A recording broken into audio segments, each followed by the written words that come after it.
A new game takes fans straight into the world of Terminator 2, reimagined with retro style and modern tech. Rick Damigella levels up in Hollywood with a look at Terminator 2D, No Fate.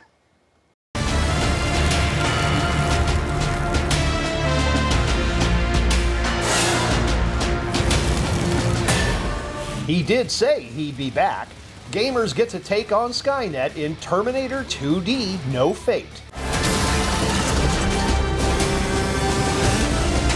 Terminator 2D No Fate is one of my favorite games of 2025. This is a love letter to not only the Terminator 2 film from James Cameron, which I think is as close to a perfect film as most films ever aspire to get. This is a game that recreates the whole story of the film as a 2D platformer, as if something you would play on the old Super Nintendo or Sega Genesis 16-bit game systems. But it's for modern consoles.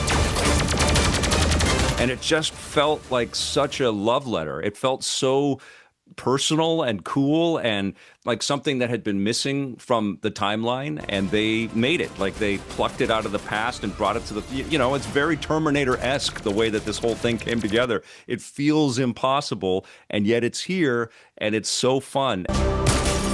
Terminator 2D No Fate is out now for PC, Nintendo Switch, PlayStation, and Xbox consoles.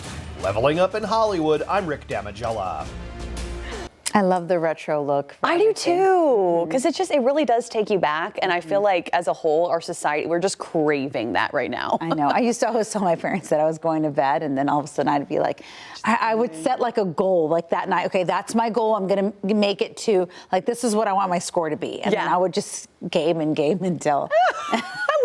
Until I met that goal. I was actually the same way with our little Nintendo 64, and things have just changed now. I feel like it can be all-consuming, so you do have to kind of set those boundaries. I'm constantly telling my son, okay, time for a break. So we let him play, but then he has to take breaks. You say, go touch grass. No, I'm kidding. Yeah, seriously, take a break.